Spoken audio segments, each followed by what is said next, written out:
नमस्कार। मैं नेहा शर्मा और मेरे YouTube चैनल जय श्री राधे गोविंद में आप सभी का बहुत बहुत स्वागत है। श्री बृहस्पतिवार व्रत कथा। भारतवर्ष में एक राजा राज्य करता था। वह बड़ा प्रतापी और दानी था। वह नित्य गरीबों और ब्राह्मणों की सहायता करता था। यह बात उसकी रानी को अच्छी नहीं लगती थी। वह न ही गरीबों को दान देती थी और न ही भगवान का पूजन करती थी। एक दिन राजा शिकार खेलने वन को गए हुए थे। रानी महल में अकेली थी। उसी समय बृहस्पति देव साधु के वेश में राजा से भिक्षा मांगने के लिए गए और भिक्षा मांगी। रानी ने भिक्षा देने से इनकार किया और कहा, हे साधु महाराज, मैं दान पुण्य से तंग आ गई हूँ। मेरा पति सारा धन लुटाता रहता है। मेरी इच्छा है कि हमारा धन नष्ट हो जाए, फिर न रहेगा बांस और न बजेगी बांसुरी। साधु ने कहा, देवी, तुम तो बड़ी अजीब हो। धन संतान तो सभी चाहते हैं। पुत्र और लक्ष्मी तो पापी के घर भी होने चाहिए। यदि तुम्हारे पास अधिक धन है तो भूखों को भोजन दो, प्यासों के लिए प्याऊ बनवाओ, मुसाफिरों के लिए धर्मशालाएं खुलवाओ। जो निर्धन अपनी कुंवारी कन्याओं का विवाह नहीं करा सकते, उनका विवाह करा दो। ऐसे और कई काम हैं जिनके करने से तुम्हारा यश परलोक में फैलेगा। परंतु रानी पर उपदेश का कोई प्रभाव न पड़ा। वह बोली, महाराज, आप मुझे कुछ न समझाइए। मैं ऐसा धन नहीं चाहती जो हर जगह बांटती फिरूं। साधु ने उत्तर दिया, यदि तुम्हारी ऐसी इच्छा है तो तथास्तु। तुम ऐसा करना कि बृहस्पतिवार को घर लीपकर पीली मिट्टी से अपना सिर धोकर स्नान करना, भट्टी चढ़ाकर कपड़े धोना। ऐसा करने से सारा धन नष्ट हो जाएगा। इतना कहकर वह साधु महाराज वहां से आलोप हो गए। जैसे साधु कहकर गया था, रानी ने वैसा ही किया। 6 बृहस्पतिवार ही बीते थे कि उसका समस्त धन नष्ट हो गया और भोजन के लिए दोनों तरसने लगे। सांसारिक भोगों से दुखी रहने लगे। तब वह राजा रानी से कहने लगा कि तुम यहाँ पर रहो, मैं दूसरे देश में जाता हूँ, क्योंकि यहाँ पर मुझे सभी मनुष्य जानते हैं, इसलिए कोई कार्य भी नहीं कर सकता। देश चोरी परदेश भीख बराबर है। ऐसा कहकर राजा परदेश चला गया। वहां जंगल को लकड़ी काटता और उसे शहर में बेचता। इस तरह वह जीवन व्यतीत करने लगा।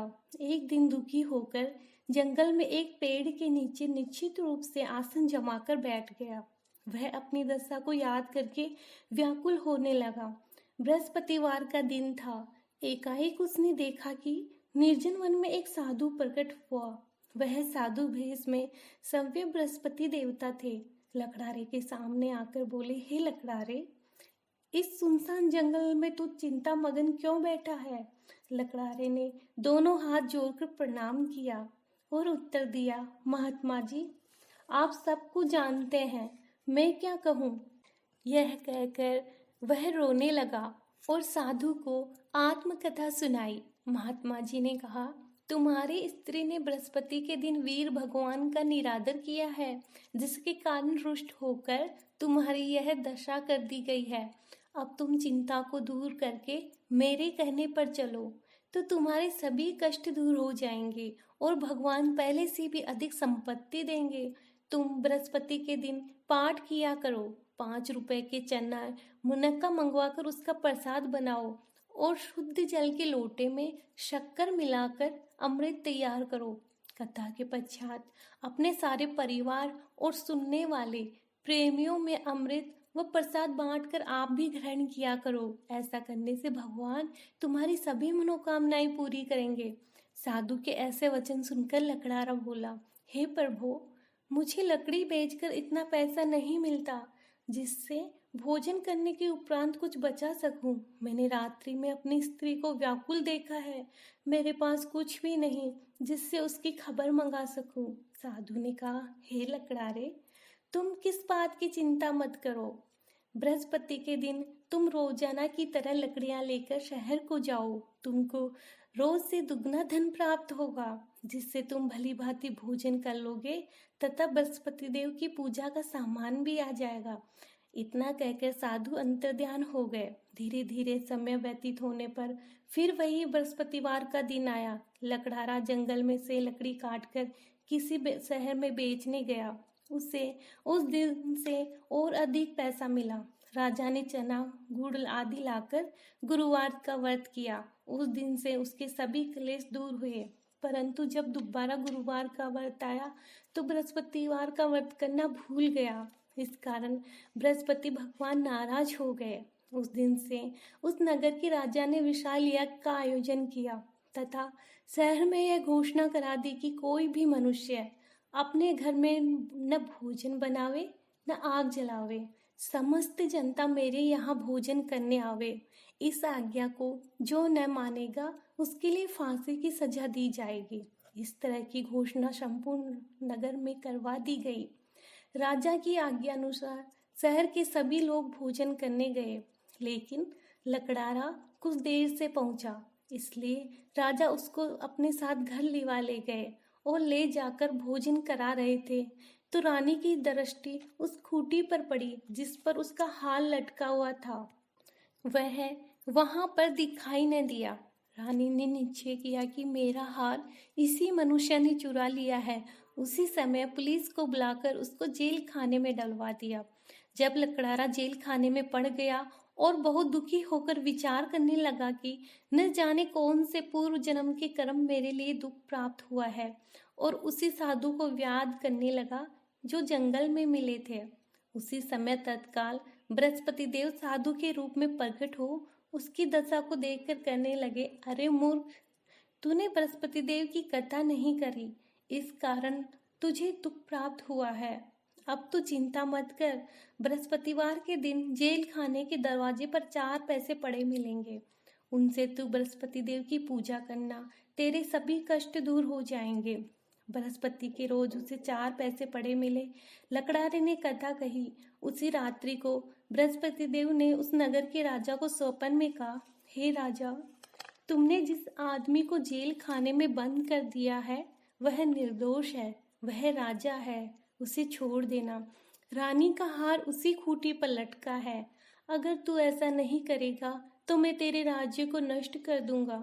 इस तरह रात्रि के स्वप्न को देखकर राजा प्रातःकाल उठा और खूंटी पर हार देखकर लकड़हारे को बुलाकर क्षमा मांगी तथा लकड़हारे को योग्य सुंदर वस्त्र आभूषण देकर विदा किया तथा बृहस्पति देव की आज्ञा अनुसार लकड़हारा अपने नगर को चल दिया। राजा जब अपने नगर के निकट पहुंचा तो उसे बड़ा आश्चर्य हुआ। नगर में पहले से अधिक बाग, तालाब और कुएं, बहुत सी धर्मशाला, मंदिर आदि बन गई है। राजा ने पूछा, यह किसका बाग और धर्मशाला है? तब सब नगर के सब लोग कहने लगे, यह सब रानी और बांदी के हैं। तो राजा को आश्चर्य हुआ और गुस्सा भी आया। जब रानी ने यह खबर सुनी कि राजा आ रहे हैं तो उसने अपनी दासी से कहा, हे दासी, देख, राजा हमको कितनी बुरी हालत में छोड़ गए थे। हमारी ऐसी हालत देखकर वह कहीं लौट न जाए, इसलिए तू दरवाजे पर खड़ी हो जा। आज्ञा अनुसार दासी दरवाजे पर खड़ी हो गई। राजा आए तो उन्हें अपने साथ लिवा लाई। तब उन्होंने कहा, हमें यह सब धन बृहस्पति देव के इस व्रत के प्रभाव से प्राप्त हुआ है। राजा ने निश्चय किया कि 7 रोज बाद तो सभी बृहस्पति देव का पूजन करते हैं, परंतु रोजाना दिन में 3 बार कहानी कहा करूंगा, रोज व्रत किया करूंगा। अब हर समय राजा के दुपट्टे में चने की दाल बंधी रहती तथा दिन में 3 बार कहानी कहता। एक रोज राजा ने विचार किया कि चलो अपनी बहन के यहाँ हो आवे। इस तरह निश्चय कर राजा घोड़े पर सवार हो अपनी बहन के यहाँ चल दिए। मार्ग में उसने देखा कि कुछ आदमी एक मुर्दे को लिए जा रहे हैं। उन्हें रोककर राजा ने कहा, अरे भाइयों, मेरी बृहस्पतिवार की कहानी सुन लो। वे बोले, लो, हमारा तो आदमी मर गया है और इसको अपनी कथा की पड़ी है। परंतु कुछ आदमी बोले, अच्छा, कहो, हम तुम्हारी कथा भी सुनेंगे। राजा ने दाल निकाली और जब कथा आधी हुई कि मुर्दा हिलने लग गया, और जब कथा समाप्त हो गई तो राम राम करके मनुष्य उठ खड़ा हो गया। आगे मार्ग में उसे एक किसान खेत में हल चलाता मिला। राजा ने उसे देखा और उससे बोला, अरे भैया, तुम मेरी बृहस्पति देव की कथा सुन लो। किसान बोला, जब तक मैं तेरी कथा सुनूंगा तब तक 4 हरैया जोत लूंगा। जा अपनी अपनी कथा किसी और को सुनाना। इस तरह राजा ने आगे चलने लगा। राजा के हटते ही बेल पछाड़ खाकर गिर गए तथा उसकी पेट में जोर का दर्द होने लगा। उस समय उसकी माँ रोटी लेकर आई। उसने यह सब देखा तो अपने पुत्र से हाल पूछा। बेटे ने सभी हाल कह दिया। बुढ़िया दौड़ी दौड़ी उस घुड़सवार के पास गई। उससे बोली कि मैं तेरी कथा सुनूंगी, तू अपनी कथा मेरे खेत पर चलकर ही कहना। राजा ने बुढ़िया के खेत पर जाकर कथा कही, जिसके सुनते ही वह बैल उठ खड़े हुए तथा किसान के पेट का दर्द बंद हो गया। राजा अपनी बहन के नगर पहुंचा। बहन ने भाई की खूब मेहमानी की। रोज प्रातः काल राजा जगा तो वह देखने लगा कि सभी मनुष्य भोजन कर रहे हैं। राजा ने अपनी बहन से कहा कि ऐसा कोई मनुष्य है जिसने भोजन नहीं किया हो, मेरी बृहस्पति देव की कथा सुन ले। बहन बोली, हे भैया, यह देश ऐसा ही है, पहले यहाँ लोग भोजन करते हैं, बाद में अन्य काम करते हैं। अगर कोई पड़ोस में हो तो देख आऊं। वह ऐसा कहकर देखने चली गई, परंतु उसे ऐसा कोई व्यक्ति नहीं मिला जिसने भोजन न किया हो। अतः वह एक कुम्हार के घर गई जिसका लड़का बीमार था। उसे मालूम हुआ कि उनके यहाँ 3 रोज से किसी ने भोजन नहीं किया है। रानी ने अपने भाई की कथा सुनने के लिए कुम्हार से कहा। वह तैयार हो गया। राजा ने जाकर बृहस्पतिवार की कथा कही, जिसको सुनकर उसका लड़का ठीक हो गया। अब तो राजा की प्रशंसा होने लगी। एक रोज राजा ने बहन से कहा कि हे बहन, हम अपने नगर को जाएंगे, तुम भी तैयार हो जाओ। राजा की बहन ने अपनी सास से कहा। सास ने कहा, हाँ चल ही जा, परंतु अपने लड़कों को मत ले जाना, क्योंकि तेरे भाई की कोई औलाद नहीं है। बहन ने भाई से कहा, हे भैया, मैं तो चलूंगी, पर कोई बालक नहीं जाएगा। राजा बोला, जब कोई बालक नहीं चलेगा तो तुम क्या करोगी? बड़े दुखी मन से राजा अपने नगर को लौट आया। राजा ने रानी से कहा, हम निर्वंशी राजा हैं, हमारा मुँह देखने का धर्म नहीं है और कुछ भोजन आदि नहीं किया। रानी बोली, हे प्रभु, बृहस्पति देव ने हमें सब कुछ दिया है, हमें औलाद अवश्य देंगे।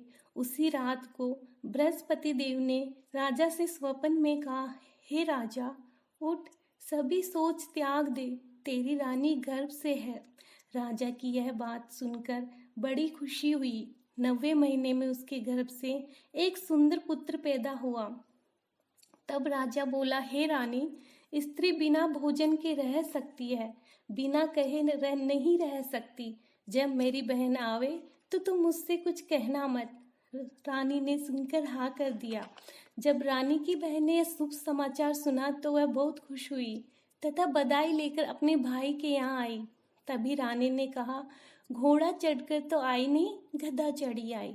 राजा की बहन बोली, भाभी, मैं इस प्रकार न कहती तो तुम्हें औलाद कैसे मिलती?